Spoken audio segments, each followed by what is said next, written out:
அண்மை செய்தி. சென்னை எழும்பூரில் கண்ணப்பா திடலில் வசிக்கும் 200க்கும் மேற்பட்ட குடும்பங்கள் தங்களுக்கான வீடுகளை ஒதுக்கவில்லை என போராட்டம் நடத்தி வருகின்றனர். அதனை அண்மை செய்தியாக பார்த்து வருகிறோம். கூடுதல் விவரங்களை செய்தியாளர் சிவகுமார் வழங்க கேட்கலாம். வணக்கம் சிவகுமார், இந்த போராட்டம் குறித்த கூடுதல் விவரங்கள். வணக்கம். சென்னை சென்ட்ரல் அருகே இருக்கக்கூடிய மோர் மார்க்கெட் பகுதியில கண்ணப்பர் திடலில் வசிக்கக்கூடிய 114 குடும்பங்களுக்கு குடியிருப்பு வீடுகள் வழங்கும் நிகழ்ச்சியானது தற்பொழுது ஒரு மணி நேரத்திற்கு முன்பாக நடைபெற்றது. இந்த நிகழ்ச்சியில விளையாட்டுத்துறை அமைச்சர் உதயநிதி ஸ்டாலின் கலந்து கொண்டு சுமார் ஒரு 114 குடும்பங்களுக்கு கண்ணப்பர் திடலில் வசித்த குடும்பங்களுக்கு மூலப்பொத்தளம் திட்ட பகுதியில் குடியிருப்பு ஒதுக்கீட்டு ஆணை வழங்கும் நிகழ்ச்சியானது நடைபெற்றது. இந்த நிகழ்ச்சியில ஒரு 114 குடும்பங்களுக்கு குடியிருப்பு ஒதுக்கீட்டு ஆணையானது வழங்கப்பட்டது. இந்த நிலையில அதே கண்ணப்பர் திடலில் வசிக்கக்கூடிய ஒரு 200க்கும் மேற்பட்ட குடும்பங்களுக்கு தங்களுக்கான வீடு ஒதுக்கப்படவில்லை என்று சாலை மறியல் போராட்டத்தில் ஈடுபட்டு வந்துட்டு இருக்கிறாங்க. இந்த பகுதியானது நேரு ஸ்டேடியம், அதாவது சென்ட்ரல் ஸ்டேஷன்ல இருந்து நேரு ஸ்டேடியத்திற்கு போல வழியில இருக்கக்கூடிய பகுதி. இந்த சாலை ஒரு பரபரப்பாக காணப்படக்கூடிய சாலை. இந்த சாலையில பொதுமக்கள் தங்களுக்கான வீடு ஒதுக்கப்படவில்லை என்று சாலை மறியல் போராட்டத்தில் ஈடுபட்டு வந்ததை நம்மளால் பார்க்க முடியுது. சாலை மறியலில் ஈடுபடக்கூடிய போராட்டக்காரர்களை காவல்துறையினர் குண்டுக்கட்டாக தூக்கி கைது செய்யும் நடவடிக்கைகளில் ஈடுபட்டு வந்துட்டு இருக்கிறாங்க. குறிப்பா ஒரு 25 ஆண்டுகளுக்கு மேலாக நாங்கள் இந்த பகுதியில ஒரு எந்தவித வசிப்பதற்கான எந்த ஒரு அடிப்படை வசதிகள் இல்லாத சூழல்ல நாங்கள் இங்க வாழ்ந்துட்டு இருக்கிறோம். எங்களுக்கான குடியிருப்பு ஒதுக்கி தரப்படும் என்று சட்டமன்ற உறுப்பினர் வாயிலாக கடந்த ஆட்சியிலும் இந்த ஆட்சியிலும் தொடர்ந்து நாங்கள் கோரிக்கை வைக்கப்பட்ட நிலையில பல்வேறு கட்ட போராட்டங்கள் நடத்தப்பட்ட எந்த பயனும் இல்லை.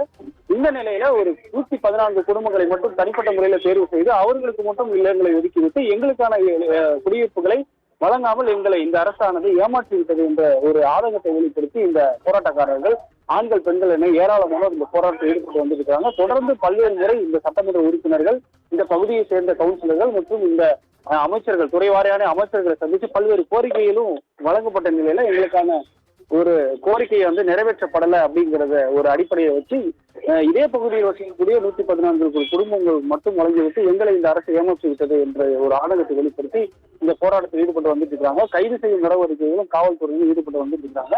மேற்கொண்டு அந்த போராட்டக்காரர்கள் எண்ணிக்கை கிட்டத்தட்ட ஒரு 105க்கும் மேற்பட்டவர் இருக்கிறாங்க. தொடர்ந்து எங்களுடைய கோரிக்கைகள் நிறைவேற்றப்படவில்லை என்ற ஒரு ஏமாற்றத்தை வெளிப்படுத்தும் வகையில் இந்த பகுதியில் இருக்கக்கூடிய சாலையில் அனைவரும் அமர்ந்து சாலை மறியல் போராட்டத்தில் ஈடுபட்டாங்க. இந்த சாலை மறியல் போராட்டத்தின் காரணமாக இங்க பெரும் ஒரு போக்குவரத்து நெரிசலானது ஏற்பட்டது. இந்த நெரிசலை சரி செய்யும் வகையில காவல்துறையில கிட்டத்தட்ட ஒரு 50க்கும் மேற்பட்ட ஆண் காவலர்கள், பெண் காவலர்கள் அனைவரும் ஒன்றாக அவர்களை ஒரு பேருந்தில் கைது செய்யும் நடவடிக்கை ஈடுபட்டு வந்தாங்க. போராட்டக்காரர்கள் கைது செய்யும் நடவடிக்கைக்கு பணியாத பட்சத்துல அவங்களை குண்டுக்கட்டாக தூக்கி அவர்களை அப்புறப்படுத்தும் பணியில் ஈடுபட்டு வந்த சூழல் நம்மளால் பார்க்க முடிகிறது. திமுக ஆட்சியும் சரி, அதிமுக ஆட்சியும் சரி, நாங்கள் பல்வேறு கட்ட போராட்டங்கள் நடத்திவிட்டோம். இந்த ஆண்டு எங்களுக்கு கடந்த மழைக்காலங்களிலும் கூட நாங்கள் பல்வேறு இடர்பாடுகளை சந்தித்தோம். அந்த நிலையிலும் கூட முதல்வர் கூட இந்த பகுதியில் நேரடியா எங்களுக்கான குடியிருப்பை ஒதுக்கி தருவதாக கூறி இருந்தும் கூட தற்பொழுது உதயநிதி ஸ்டாலின் ஒரு குறிப்பிட்ட நபர்களுக்கு மட்டும் அவர்களுக்கான குடியிருப்பு ஆணையை வழங்கிவிட்டு எங்களுக்கான ஆணையை வழங்கவில்லை. எங்களோட நம்பிக்கை இந்த அரசாங்கத்தின் மீது தோற்று போய்விட்டது அப்படின்ற ஒரு பல்வேறு கட்ட கோரிக்கைகளை வலியுறுத்தி இந்த போராட்டத்தில் ஈடுபட்டது. இந்த போராட்டத்தின் காரணமாக அந்த சாலை ஒரு ஸ்தம்பித்தது என்றே கூறலாம். இந்த பகுதி பரபரப்பாக காணப்பட்டது. தற்பொழுது அவர்களை போராட்டக்காரர்களை காவல்துறையினர் குண்டுக்கட்டாக தூக்கி அவர்களை கைது செய்து சமுதாயங்களுக்கு அழைத்து சென்றிருக்கிறாங்க. இதன் அடிப்படையில் இந்த போராட்டமானது சற்று தீவிரமாகவே காணப்பட்டது. உங்கள் விவரங்களுக்கு நன்றி சிவகுமார்.